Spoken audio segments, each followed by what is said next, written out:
ورسوله اللهم صل على محمد أما بعد فإن أصدق الحديث كتاب الله وخير الهدي هدي محمد صلى الله عليه وسلم وشر الأمور محدثاتها وكل محدثة بدعة وكل بدعة ضلالة وكل ضلالة في النار.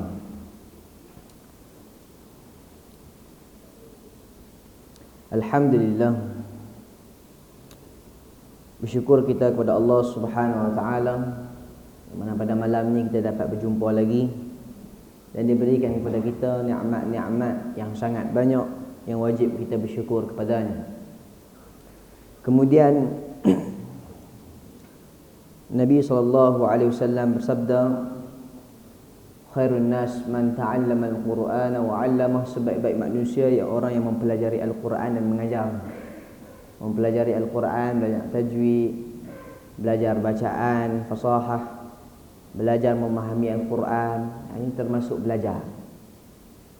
Jadi pada malam ni insya-Allah kita akan terus sambung dalam tadabbur Al-Quran surah Al-Baqarah ayat 75 muka surat sebelah. InsyaAllah kita akan baca sampai ayat 80.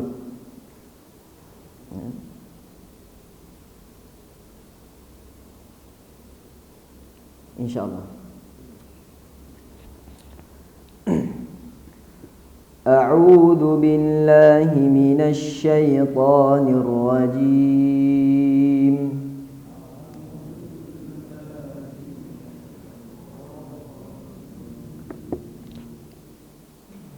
أفتطمعون أن يؤمنوا لكم وقد كان فريق منهم يسمعون كلام الله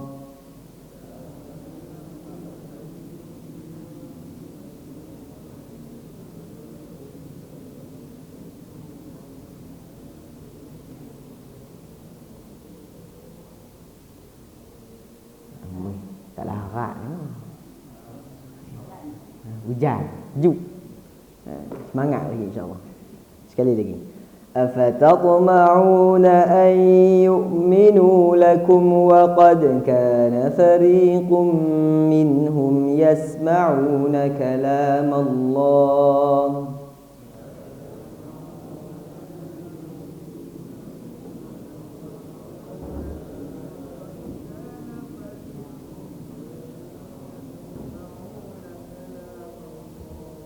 ثم يحرفونه من بعد ما عقلوه وهم يعلمون.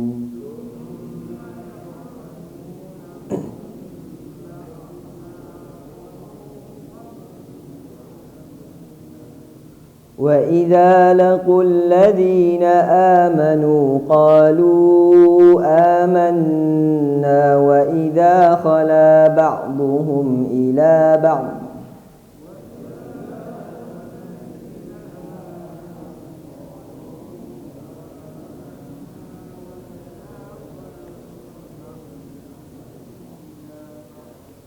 قالوا أتحدثونهم بما فتح الله عليكم ليحاجوكم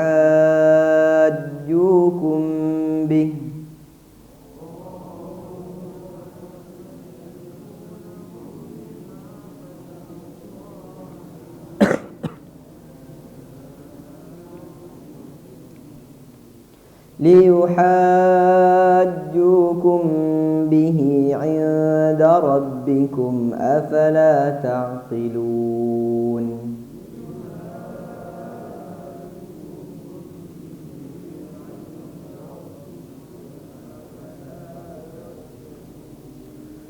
أولا يعلمون أن الله يعلم ما يسرون وما يعلنون.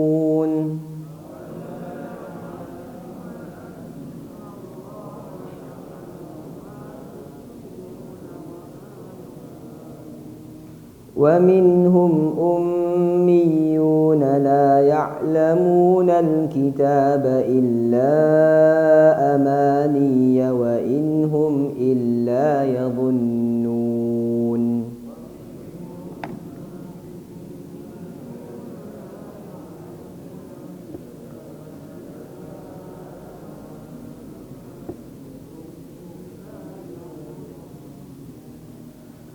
فويل للذين يكتبون الكتاب بأيديهم ثم يقولون هذا من عند الله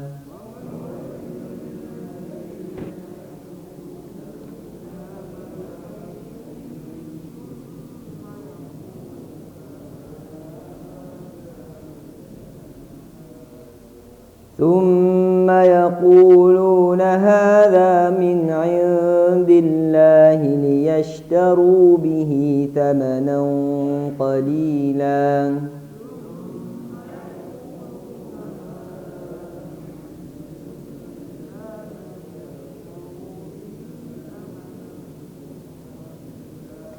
فويل لهم مما كتبت أيديهم وويل لهم مما يكسبون.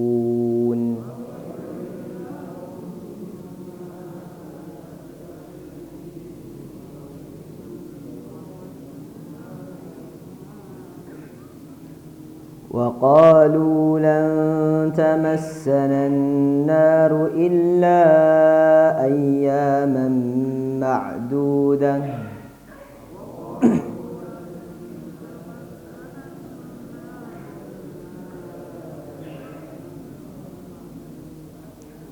قل أتخذتم عند الله عهدا فلن يخلف الله عهده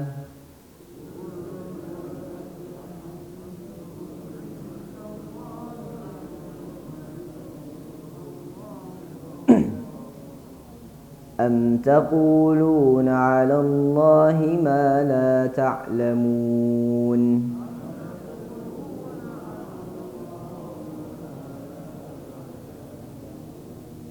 Ya'lamun kan ta'lamun. Ta'lamun. Alhamdulillah. Allah Subhanahu wa taala berfirman di dalam surah Al-Baqarah ayat 75, yang mana sebelum ni dia menceritakan tentang kaum ataupun golongan Yahud ataupun kita sebut Bani Israel, perangai mereka, akhlak mereka, sifat mereka. Di sini Allah SWT berfirman, afatatma'una ay yu'minu lakum wa qad kana fariqun minhum yasma'una kalam Allah. Maka apakah kamu wahai orang muslimin, di sini para sahabat, sangat mengharapkan mereka akan percaya kepadamu, sedangkan golongan daripada mereka mendengar firman Allah, thumma yuharrifunahu, kemudian mereka tahrif, iaitu mereka mengubah setelah mereka memahami, mereka mengubah ayat-ayat Allah Subhanahu wa taala min ba'di ma aqaluhu wa hum ya'lamun, setelah memahaminya padahal mereka mengetahuinya. Okey. Yang pertama, Allah Subhanahu wa taala heran dengan para sahabat. Masih kamu mengharapkan mereka beriman kepada kamu, sedangkan mereka itu telah mengubah ayat-ayat Allah, tahrif, mengubah, dan mengubah ni mengubah ayat, mengubah makna, mengubah kefahaman. Mereka berpaling pada yang dikehendaki oleh Allah Subhanahu wa taala. Maksud sini bukan bererti kita tidak boleh mengharapkan mereka beriman. Kita tak semestinya menghalang untuk dakwah. Dakwah perlu. Tetapi nak mengharap, sedangkan mereka punya sifat disebut dalam Al-Quran sebelumnya. Perangai mereka mengkhianati Nabi, mereka berpaling pada Nabi, bahkan bunuh para Nabi, dan mereka berbangga sesungguhnya kami ni anak-anak yang Allah sayang, kami ni keturunan para Nabi. Mereka berbangga dengan kalangan mereka, sedangkan tidak memberi manfaat apa pun. Bila mereka mengubah ayat-ayat Allah Subhanahu wa taala, mengubah ni ada mengubah makna, ada mengubah perkataan asal, ada memahami ikut cara sendiri. Dan ini cerita tentang sifat Yahudi dan sifat golongan pengikut hawa nafsu yang akan datang di akhir zaman. Yang mana orang yang mengubah ayat-ayat Allah, yang memahami selain yang dimaksudkan oleh Allah Subhanahu Wa Taala. Allah Subhanahu Wa Taala turunkan Al-Quran kepada Nabi Muhammad SAW, kemudian Nabi Muhammad sampaikan kepada seluruh umatnya. Dan yang paling faham Al-Quran iaitu Nabi Muhammad SAW. Dan selepas Nabi, para sahabat radhiyallahu anhum wa radwan. Bila kita sebut tentang memahami Al-Quran dengan kehendaknya Allah Subhanahu Wa Taala, tidak boleh kita memahami Al-Quran sesuai dengan keinginan kita. Kita nak faham lagu ni, kita kono kat ni. Kita nak faham lagu tu, kita pusing kat sana. Ini golongan-golongan yang pengikut hawa nafsu. Mereka menggunakan ayat Al-Quran memahami sesuai dengan kehendak mereka. Tetapi berbeza dengan Ahlussunnah wal Jamaah, memahami bagaimana para sahabat memahaminya. Contoh, bos bagi tahu dekat wakil dia, suruh bagi tahu dekat pekerja dia bahawasanya suruh mai awal pukul 8 pagi mai kerja. Orang yang diutus oleh bos ni, ketua dia, nak pergi bagi tahu dekat pekerja bawahan ni lah. Dia kata, ni bos suruh mai awal kerja pukul 8, jangan mai lewat, mai awal. Kita orang hak bawahan ni, dia kena memahami konteks ayat tu sesuai keinginan siapa? Ketua dia. Dia tak boleh faham keinginan dia. Oh, pukul 8 ni maksudnya pukul 9 lah. Oh, tak boleh. Kalau kita faham lagu tu, kita kena sepak dengan bos tu. Orang suruh lain, buat part lain. Maksud lagu tu, bila turun Al-Quran, Allah mengkehendakinya. Dan bagaimana kita nak tahu ayat ni Allah berkehendak sedemikian? Lihatlah bagaimana Nabi dan para sahabat memahaminya. Golongan Al-Qa'idah contoh, mereka mengkafirkan pelaku-pelaku dosa besar. Sesiapa yang buat dosa besar kafir, boleh bunuh. Sebab tu dia pergi bom hospital, bom balai polis, macam-macam kerja lah. Bila tanya hujah mereka, mereka kata innallaha la yaghfiru an yushraka bih. Syirik boleh. Allah tidak ampun dosa syirik. Dan syirik ni halal darahnya. Mereka memahami sesuai dengan kehendak hawa nafsu dia. Sama juga dengan golongan Syiah, memahami sesuai dengan keinginan mereka. Sama juga dengan golongan-golongan Ahlul Bidah, memahami ayat-ayat Quran sesuai dengan apa yang mereka inginkan. Mereka mencari dalil, bagi mereka itu hujjah, sedangkan bagi mereka bukan hujjah tetapi syubhah. Allah musta'an. Ini sifat-sifat orang Yahudi yang mana mereka telah mendengar perkataan Allah, tetapi kemudian mereka yuharrifu harafa tahrif, mereka ubah min ba'di ma aqaluhu wa hum ya'lamun, dan mereka mengetahuinya. Kemudian Allah Subhanahu wa taala berfirman, wa idza laqul ladzina amanu qalu amanna wa idza khala ba'dhum ila ba'd qalu atuhaddithunahum bima fatahallah qalu atuhaddithunahum bima fatahallahu alaikum liyuhajjukum bihi 'inda rabbikum afala ta'qilun. Allah memangnya buruk ni. Dan apabila mereka berjumpa dengan orang beriman, wa idza laqul ladzina amanu qalu amanna, kami beriman. Wa idza khala ba'dhum ila ba'd, bila mereka berpaling jumpa dengan kawan-kawan dia, golongan-golongan mereka, qalu atuhaddithunahum bima fatahallahu alaikum yuhajjukum bih. Dia kata, apabila kembali pada sesama mereka bertanya, adakah akan kamu ceritakan kepada mereka apa yang telah diterangkan Allah kepadamu? Setelah diterangkan Allah kepadamu sehingga mereka mendapat hujjah, menyanggah kamu di hadapan Tuhanmu, tidakkah kamu mengerti? Ni perangai Yahudi ni. Dia jumpa puak-puak dia, jangan beritahu lah dalam kitab ni ada Nabi akhir zaman yang nama Muhammad, penutup Nabi. Jangan beritahu dalam kitab kita dulu ni orang-orang kita kena azab. Bila kita beritahu dekat mereka berhujah kat kita. Ni puak-puak Yahud ni, dia pergi habaq dekat dia kawan-kawan dia, jangan beritahu kat mereka. Maksudnya jangan beritahu kat pihak lawan lah. Siapa pihak lawan mereka? Orang Islam lah. Kalau kamu kata dalam kitab kita, kami dulu kitab kami ni memang ada Nabi Allah perangai dia lagu ni nama dia Ahmad Muhammad lah apa kan. Jangan cerita lah. Biar sengat-sengat kita dah lah. Mereka orang tu. Puak-puak ni lagu tu. Kerana mereka bukan ingin mencari kebenaran, tetapi mereka mencari kepuasan hawa nafsu.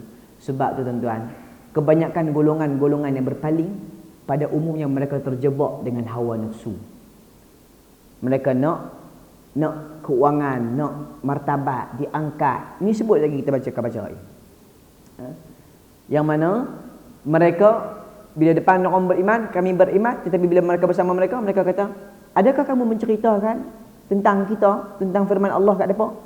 Kalau hang cerita ni, depa akan liyuhajjukum bih. Mereka akan bantah kamu balik. Jangan cerita. Afala taqilun? Adakah kamu berakal? Kemudian Allah SWT beri ancaman. Awala ya'lamuna anna Allah ya'lamu ma yusirruna wa ma yu'linun. Dan tidakkah mereka tahu bahawa Allah mengetahui apa yang mereka sembunyikan dan apa yang mereka katakan. Allah Subhanahu Wa Taala memberi ancaman kepada mereka. Hampa tak tahu ke kata Allah tahu? Hampa nak kelentong kerak sangat ni. Mereka berbangga tuan-tuan. Puak-puak ni, puak Yahudi ni, Bani Israel. Dia kata kamilah yang masuk syurga ni adalah Yahudi wan Nasar. Orang Yahudi dan Nasar akan masuk syurga. Dan kami inilah anak-anak ahibbah. Abna Allah ahibbah. Anak-anak Tuhan yang Allah sayang.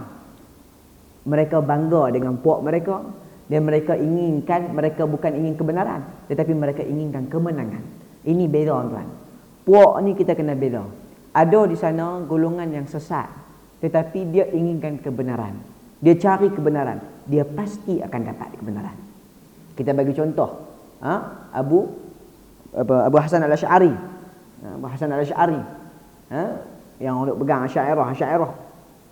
Dulu 40 tahun dia berfahaman Mu'tazilah, fahaman yang sesat, yang berpaling. Mengatakan Allah SWT tidak ada sifat. Nafi terus. Selama 40 tahun dan dia dilantik sebagai orang yang boleh menyampaikan. Orang ustaz dah. Ceramah. Dilantik, diangkat. Kemudian dia keluar pada firqah Mu'tazilah, dia buat mazhab dia sendiri, fahaman dia sendiri. Dia ambil sunnah sikit, dia ambil Mu'tazilah sikit. Tengah-tengah. Dia bantah golongan Mu'tazilah. Kemudian di akhir hayatnya dia bertaubat. Dia tulis kitab Al-Ibanah dan taubat dia. Dia kata sesungguhnya aku menetapkan seperti mana Allah Ta'ala Ar-Rahman wa 'arsy istawa dan sebagainya. Kembali. Kenapa? Dia seorang yang inginkan kebenaran. Beza. Al-Imam Ar-Razi. Ar-Razi ni imam hebat. Dia ada tafsir bahr, tafsir laut. Termasuk imam dalam mazhab Asy'ariyah. Besar, hebat. Dinukilkan dalam kitab Syarah Lum'at I'tiqad Ibn Uthaymin. Dia membuat satu bait syair. Perkataan macam kita ni bukan lagu lah, macam pantun habis korang itulah bait syair yang menceritakan tentang taubatnya dia. Dia kata kuntu dulu ni qila wa qala, kami ambil dia kata, kawan kata, tapi tak boleh apa-apa. Kembalilah kepada mereka yang berpegang pada Ar-Rahmanu 'ala 'arsy istawa.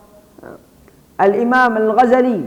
Banyak para imam yang mana dulu dan di akhir mereka bertaubat. Dan mereka mati dalam keadaan seperti Al-Imam Al-Ghazali mati dalam keadaan memegang kitab Sahih Bukhari. Sahih Bukhari. Allah musta'an. Jadi tuan-tuan, beza. Puak yang sesat ni ada dua. Satu puak yang kesesatan dan mereka mencari kebenaran. Orang yang macam ni, tegakkan dakwah, tegakkan hujah kepada mereka, insya-Allah mereka akan bertaubat. Bila masa? Allahu a'lam. Mungkin esok, mungkin penghujung hayat dia jumpa kebenaran dan mereka pasti akan mendapat kebenaran jika di hati mereka mencari kebenaran. Tetapi sebaliknya golongan yang di dalam keadaan kesesatan yang nyata, dalalah, dalam keadaan kesesatan yang mana mereka bukan mencari kebenaran tetapi mereka mencari kemenangan. Ini mereka tidak akan mendapat hidayah sampai mereka mati. Sebab tu dalam hati kita bila kita mengaji, kita menuntut ilmu, dengar ceramah-ceramah, letakkan di hati kita ni ikhlas mencari kebenaran. Lapangkan dada kita, dengar dulu, agak tak faham, tanya, dah faham, tak setuju, cari penjelasan, jumpa tok guru sana, tanya pula tok guru sana, lagu mana ni hujah ni, dia bagi hujah balik, tanya lagi kawan ni hak kata lagu tu macam mana, kemudian kita akan dapat kebenaran dan kita menilai dengan akal yang diberi. Jangan kami mengaji lama tak kira nampak kena pun tak mau. Ini orang yang golongan yang kedua, iaitu yang sesat, yang mereka sesat yang nyata, yang mereka tidak akan mendapat hidayah. Allah SWT matikan hati mereka, tulikan telinga mereka, butakan mata mereka, summun bukumun umyun fahum la yarji'un. Allah musta'an. Wa minhum ummiyun la ya'lamuna al-kitaba illa amaniya wa inhum illa yadhunnun. Dan di antara mereka ada yang buta huruf.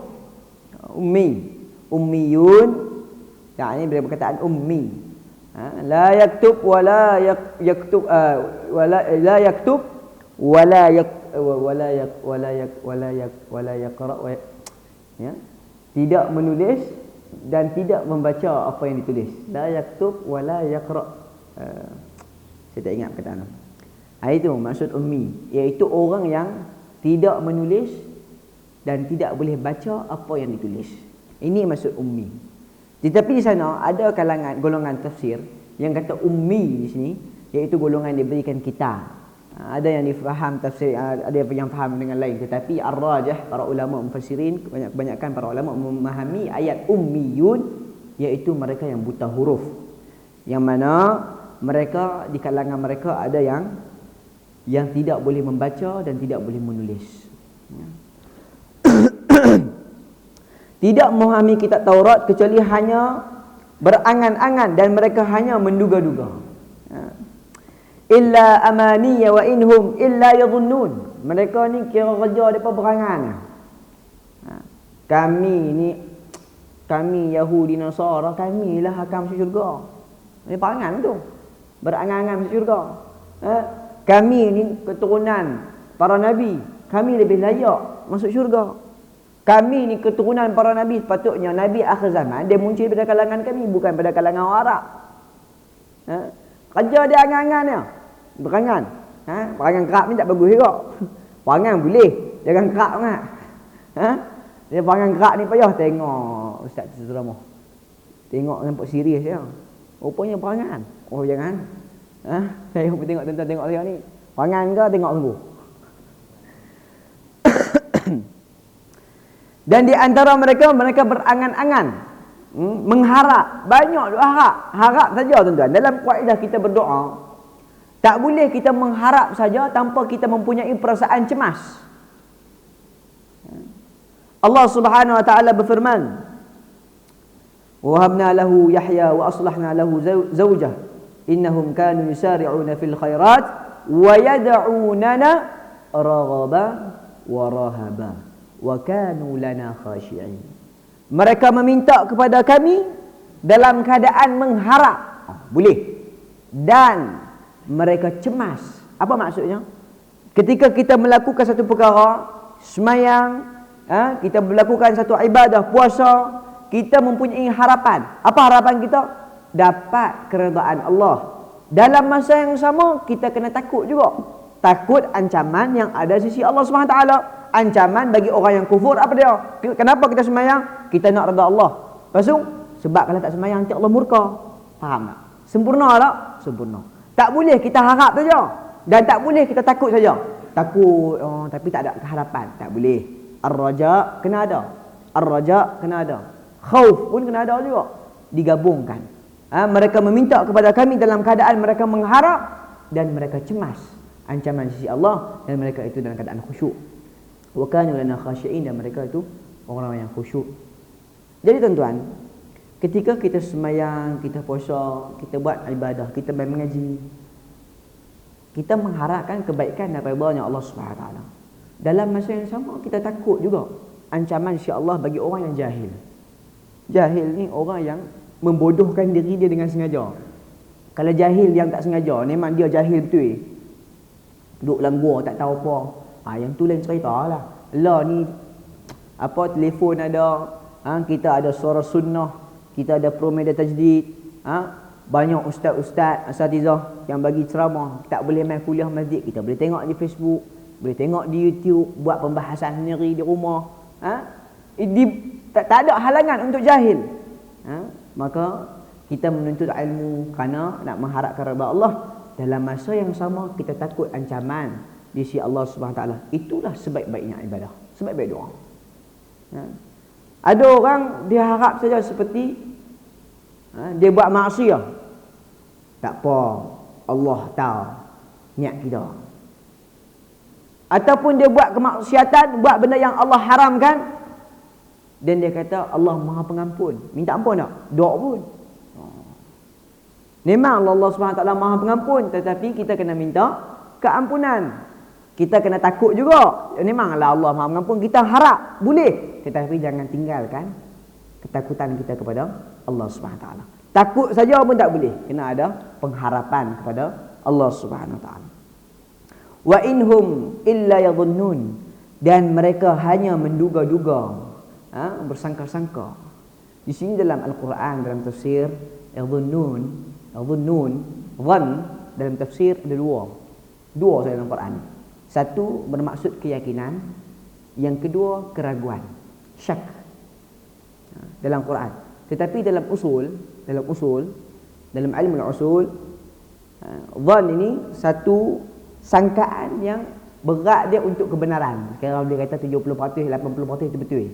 Kira keyakinan, sangkaan yang kuat. Tapi usul. Tapi bila kita baca Al-Quran, bila jumpa yang dhann, perkataan dhann dua ya. Satu keyakinan, satu lagi keraguan. Di sini mereka meragu, rasa-rasa, duga-duga. Itulah mereka yang hidup mereka penuh dengan angan-angan.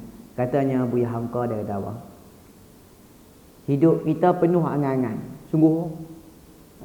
Hari ni kita berangan bila baca kitab ni, kita baca Quran, kita angan-angan insya-Allah malam ni nak tahajud. Esok bangun lewat subuh dah.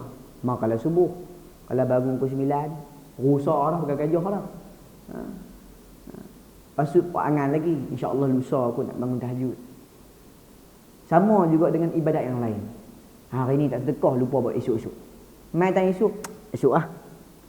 Esok. Bila baca Quran? Nanti lah.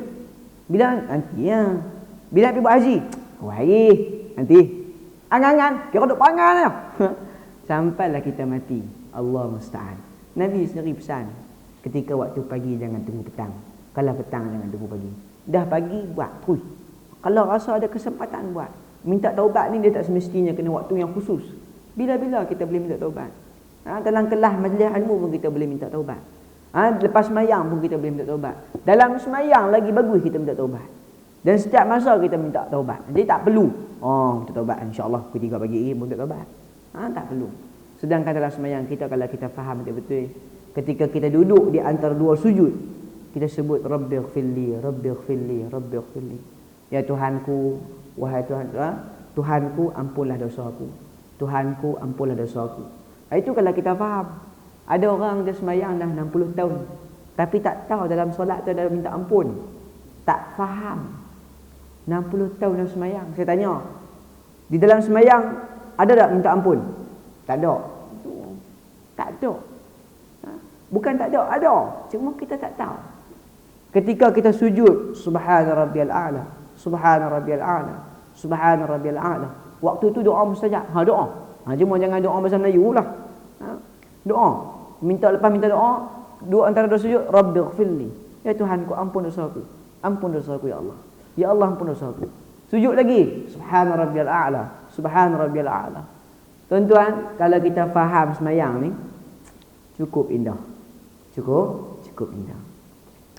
Kemudian Allah SWT berikan ancaman, fawailul lilladzina yaktubuna alkitaba biaydihim thumma yaquluna hadha min indillah liyashtaru bihi thamanan qalila fawailul lahum mimma katabat aydihim wa wailul lahum mimma yaksibun.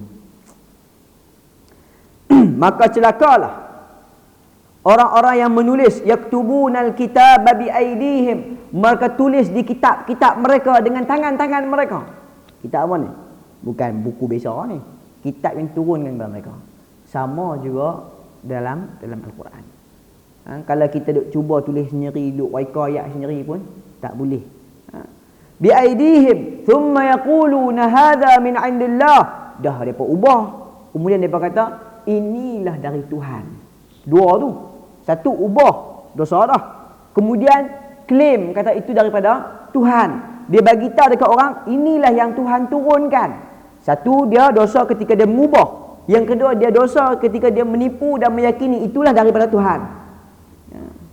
Thumma yaquluna hadha min indillah. Kerana apa mereka buat macam ni? Sebab apa? Liyashtaru bihi thamanan qalila. Syirak dalam Quran tak semestinya jual. Tak semestinya jual. Termasuk membeli. Menjual, beli. Syara'a dalam Quran tu dua makna. Jual pun boleh, membeli pun boleh. Mereka menjual dengan harga yang thamanan qalila. Thamanan qalila sini kata apa? Dengan harga yang murah. Maksudnya apa? Dunia di sisi Tuhan itu qalil. Dunia di sisi Allah itu qalil. Mereka buat ubah ayat-ayat Tuhan dan mereka kata itu dari Tuhan kerana mereka nak jual, nak mendapatkan perkara yang sikit. Apa dia? Qalil, benda yang sikit. Apa dia? Liyashtaru bihi thamanan qalila. Mereka nak jual untuk mendapat dengan harga yang murah. Yang mana dunia insya-Allah itu sangat murah. Tak ada nilai. Orang buat kenapa hang ubah ayat Quran ni? Pasal apa hang ubah ayat Taurat? Pasal apa hang buat ubah ayat Injil? Dan hang kata ini ayat pada Tuhan. Kerana mereka inginkan harta dan mereka inginkan tahta. Dua benda ni. Nak harta, nak tahta. Bila ubah ya, dia habaq kata dia seorang yang faham ni, dialah yang hak ni, dialah yang buat. Dia kata ni lah Tuhan, hak lain semua hak bukan hak betul, hak dia hak betul. Dia dapat keuangan, dia dapat kemuliaan.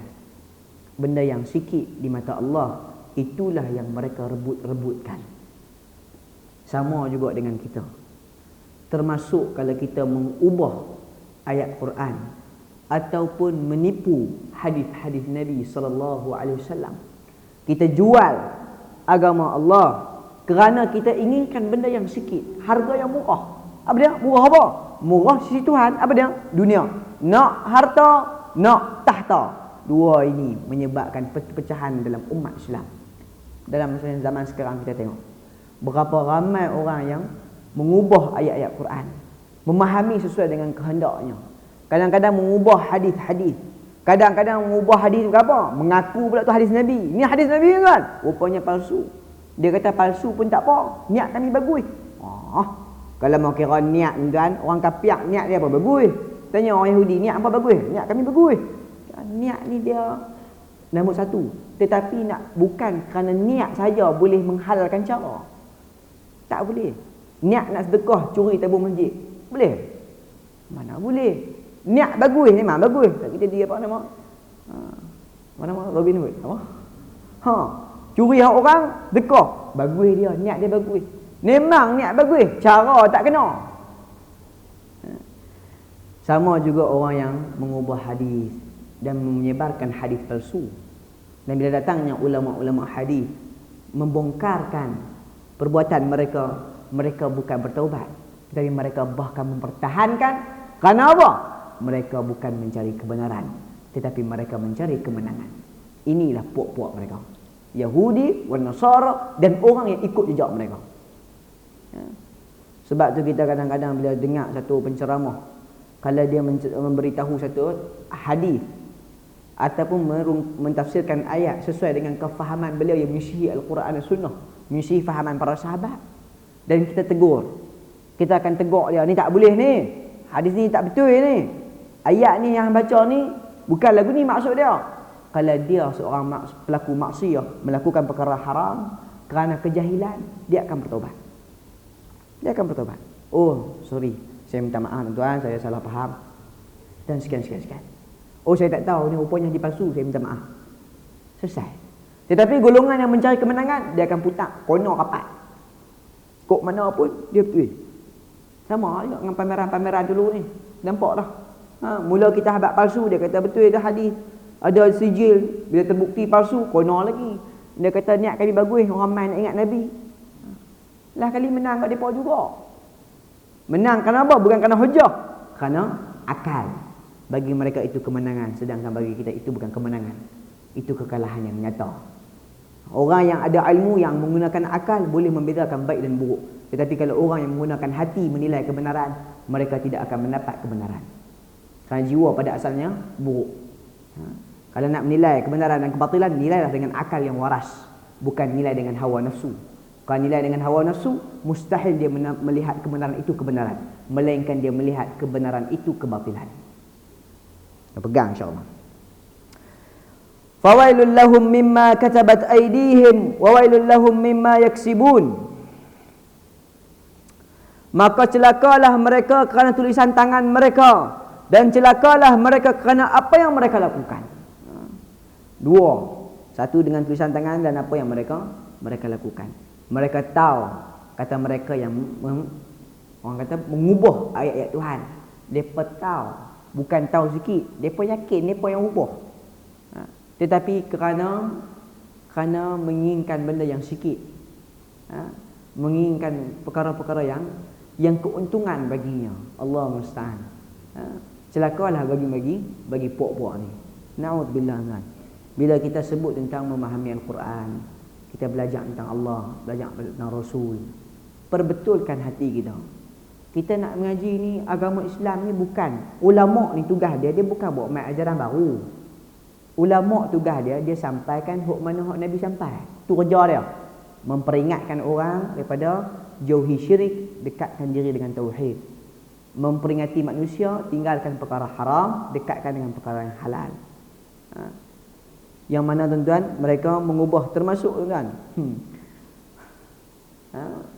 mereka menghalalkan apa yang Allah haramkan. Yang riba dikatakan hadiah. Riba haram, tukar pergi jadi hadiah, faedah. Arak haram, diubah kata minuman yang menggembirakan. Zina haram, diubah kata mut'ah. Tuan, yang haram dihalalkan, yang Allah haramkan mereka halalkan, yang Allah halalkan mereka haramkan pula. Daging boleh makan, dia kata tak boleh makan daging. Ni pok Syiah ni. Syiah daging tak makan. Apa yang Allah haramkan mereka halalkan, dan apa yang Allah halalkan mereka haramkan. Sesiapa yang melakukan sedemikian dan telah tertegak hujah pada mereka, dan mereka waras, tidak gila, dan tidak ada paksaan, tidak ada halangan bagi mereka, dan mereka tahu mereka mengubah, maka mereka telah jatuh pada kafir. Na'udzubillah. Ini termasuk taghut. Termasuk taghut. Kemudian Allah Subhanahu wa taala berfirman, wa qalu lan tamassana an-nar illa ayyaman ma'dudah. Sombongnya apa ni? Qul attakhadtum 'inda Allahi ahda falan yukhlifallahu ahdah am taquluna 'ala Allahi ma la ta'lamun. Dan mereka berkata, neraka tidak akan menyentuh kami kecuali beberapa hari sahaja. Kira maksud dia apa? Orang-orang Yahudi dan Nasara, mereka mengatakan mereka akan masuk neraka berapa hari boleh kira, ma'dudah, boleh dibilang. 3 hari mungkin, 4 hari, 5 hari, itu kami keluar lah. Ini keyakinan mereka. Kemudian, qul attakhadtum 'inda Allahi ahda falan yukhlifallahu ahda. Katakan wahai Muhammad. Allah perintah Muhammad SAW untuk kata kepada mereka, sudahkah kamu mengambil perjanjian dengan Tuhan? Dah buat perjanjian kau? Sudahkah kamu menerima janji daripada Allah sehingga Allah tidak akan mengingkari janjinya? Adakah kamu telah buat perjanjian, dah berjanji dengan Allah? Dan kalau kamu betul-betul perjanjian, Allah tidak akan ingkar janjinya. Tapi itu jelas, tidak ada perjanjian di antara mereka dengan Allah. Melainkan yang Allah sebut dalam Quran, dalam hadis, la'anallahu al-yahud wan nasara, laknat pada Yahudi dan Nasara. Dalam hadis, mereka mengambil kubur-kubur mereka sebagai masjid. Hadis sahih. Laknat pada mereka Yahudi dan Nasara. Di hadis yang lain, di ayat Al-Quran yang lain banyak. Sesungguhnya orang Yahudi dan Nasara, Allah telah melaknati mereka. Suratul ladzina an'amta 'alaihim ghairil maghdubi 'alaihim waladdallin. Maghdub Yahud, dal ni orang Nasara. Kenapa maghdub? Ghadiballahu 'alaihim wa la'anahum wa 'adda lahum jahannam wa sa'at masira. Ini janji pada orang Yahud ataupun ahli kitab, orang kafir dan orang munafik. Na'udzubillah. Am taquluna 'ala Allahi ma la ta'lamun. Tengok penutup ayat tu dia kata apa? Adakah kamu mengata tentang Allah ma la ta'lamun, yang kamu tidak mengetahui? Bercakap tentang Allah yang mana kamu tak tahu. Bila sebut tentang Tuhan, bila kita sebut tentang Tuhan, nama-nama dan sifat-sifatnya, dan termasuk sifat-sifatnya, termasuk adalah Al-Quran. Al-Quran bukan makhluk. Al-Quran kalamullah, perkataan Allah, bukan makhluk. Al-Imam Ahmad ibn Hanbal dimasukkan penjara kerana meyakini Al-Quran itu kalamullah, perkataan Tuhan. Imam lain semua tersungkuk tinggal dia seorang. Semua kata kalamullah, makhluk. Al-Quran makhluk. Kalau lah mentaliti puak-puak zaman dulu macam kita lah ni, majoriti benar, nescaya mereka akan mengatakan makhluk. Tetapi Al-Imam Ahmad tetap berdiri teguh walaupun dia keseorangan. Dia mengatakan Al-Quran itu kalamullah, perkataan Tuhan. Dan bila kita sebut antaquluna 'ala Allahi ma la ta'lamun, kamu berkata tentang Allah sedangkan kamu tidak mengetahui, termasuk golongan yang memahami Al-Quran tanpa ilmu, golongan yang membaca Al-Quran tanpa ilmu, golongan yang baca Quran cukup pandai baca Quran tapi tak memahaminya, golongan yang memahami sesuai dengan keinginan hawa nafsu. Mereka ini tergolong dengan antaquluna 'ala Allahi ma la ta'lamun. Mereka berkata tentang Allah sedangkan mereka tidak mengetahuinya. Ini kalau kita baca pelan-pelan tuan-tuan, ni faedah banyak ni. Faedah cukup banyak. Okey. Bila kita dah baca sampai ayat 80, kita tengoklah. Pertama, bila sebut afatatma'una ayyuminu lakum, tentang Allah kata dekat para orang beriman, adakah kamu menginginkan mereka beriman sedangkan mereka ini mengubah ayat-ayat Allah, mengubah perkataan Allah, mengubah makna-makna Allah. Bukan bermaksud Allah melarang mereka untuk berdakwah. Itu tidak ada halangan. Boleh berdakwah dan wajib bagi orang berilmu untuk berdakwah, wajib. Tetapi nak mengharapkan mereka beriman, no. Kerana bukan kita tak harapkan mereka, kita nak mereka beriman. Tetapi orang-orang Yahudi dan Nasara, Allah sebut dalam Quran yang mana sifat-sifat mereka cukup khianah. Khain itu sifat sejati mereka. Dan termasuk sifat mereka nifaq. Nifaq. Depan kata lain, belakang kata lain. Wa idza laqul ladzina amanu qalu amanna wa idza khala ba'dhum ila ba'd qalu atuhaddithunahum bima fatahallah. Ini nifaq, ini sifat nifaq. Wa idza laqul ladzina amanu qalu amanna wa idza khalu ila syayatinihim qalu inna ma'akum innama nahnu mustahzi'un. Kita dah ambil lah. Jika mereka bertemu, wa idza laqul ladzina amanu, jika mereka bertemu dengan orang beriman, qalu amanna wa idza khalu ila syayatinihim, dan ketika mereka kembali berjumpa setan-setan mereka, qalu inna ma'akum, sesungguhnya kami bersama kamu, dan kami berpura-pura dengan mereka. Ini nifaq. Orang Yahudi termasuk sifat mereka nifaq, depan kata lain, belakang kata lain. Termasuk orang-orang perangai orang Yahudi dan Bani Israel, iaitu orang apa? Perangai mereka menolak kebenaran. Kerana apa? Kerana inginkan kemenangan. Dan termasuk sifat-sifat orang-orang Bani Israel, orang Yahudi dan Nasara, mereka mengubah ayat-ayat Allah, perkataan-perkataan Tuhan. Tuan-tuan fikir, ayat-ayat Allah yang telah diubah di kitab-kitab lain sebelum Al-Quran. Al-Quran mustahil mereka ubah.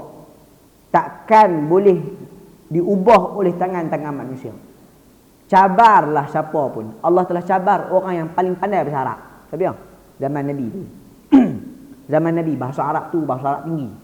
Memang ayat Quran ni bahasa mereka. Allah cabar.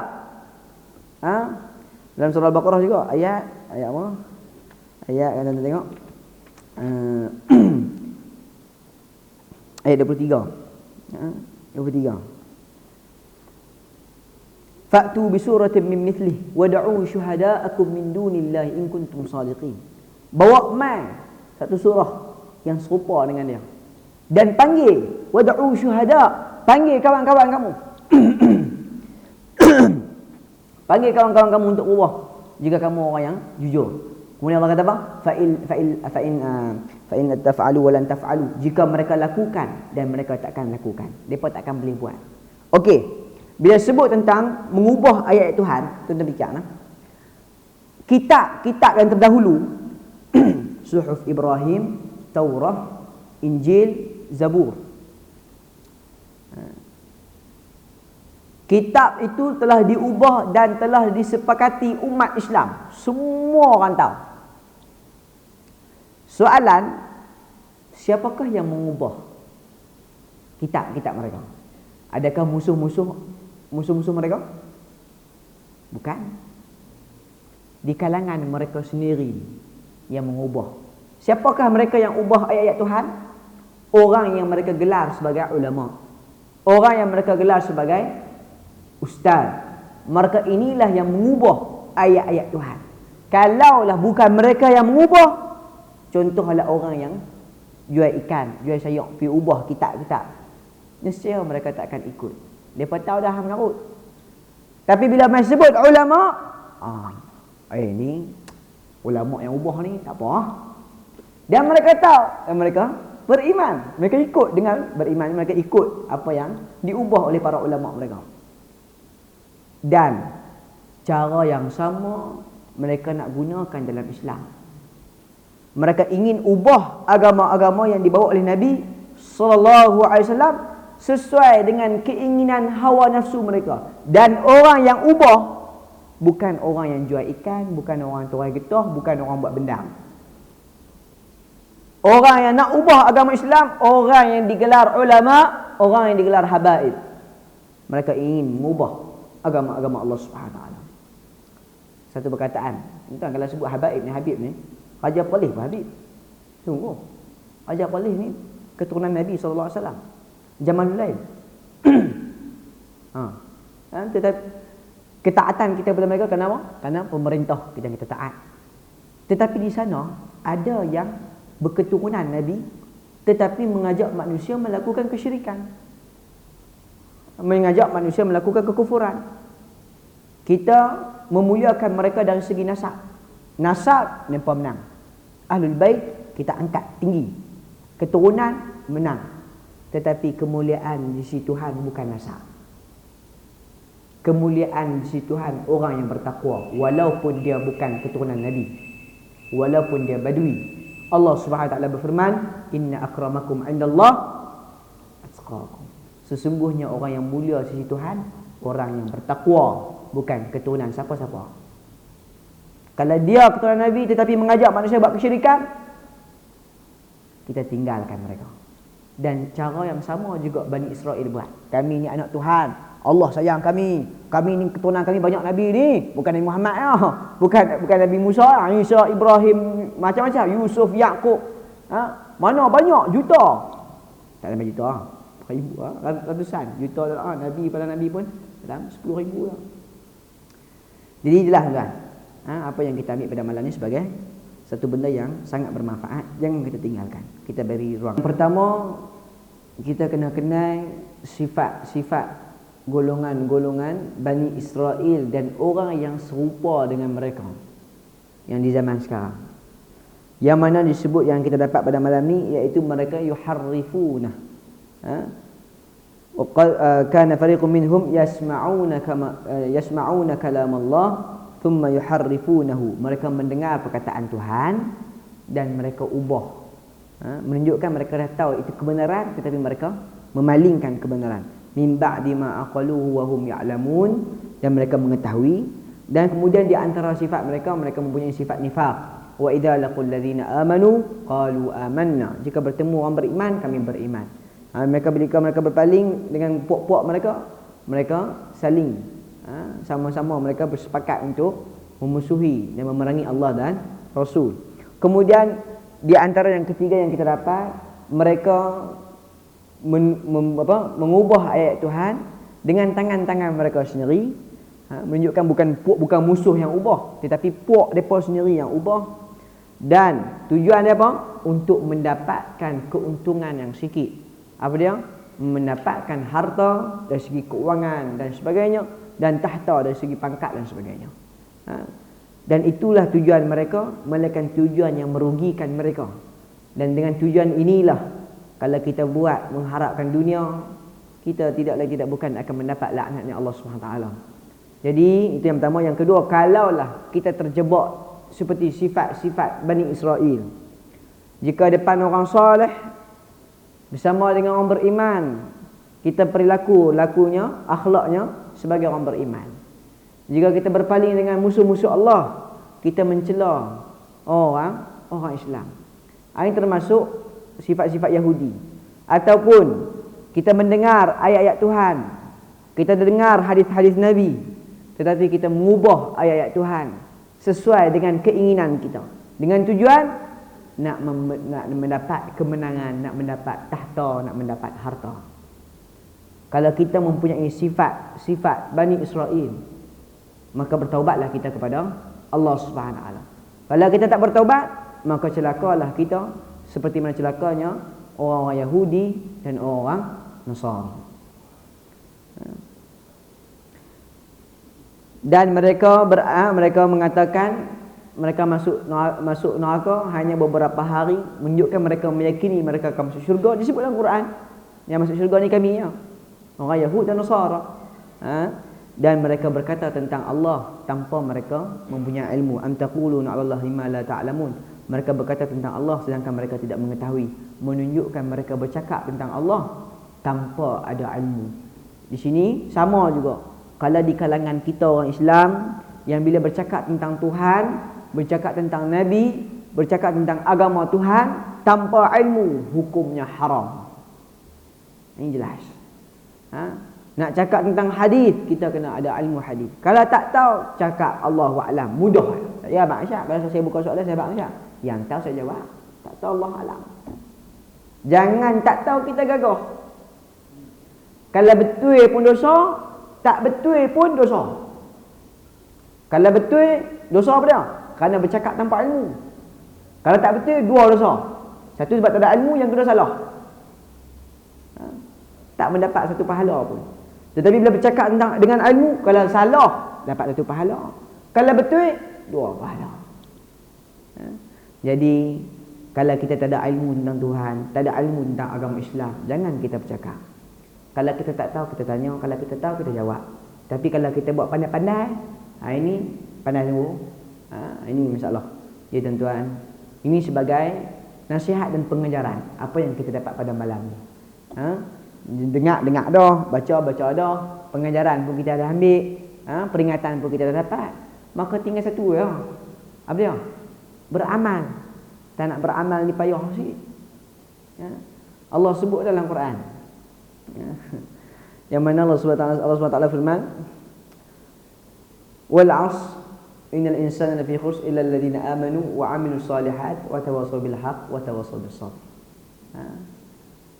Beriman, beramal, menyampaikan kebenaran dan bersabar. 4 benda ni semua ada kena sabar. Nak beriman kena sabar, cari ilmu. Nak beriman tanpa ilmu tak ada. Mustahil dia beriman tanpa ilmu, melainkan dia ada ilmu. Nak menuntut ilmu kena sabar. Dah beriman, nak kena beramal juga, sabar juga. Nak beramal dengan ilmu dia ni payah.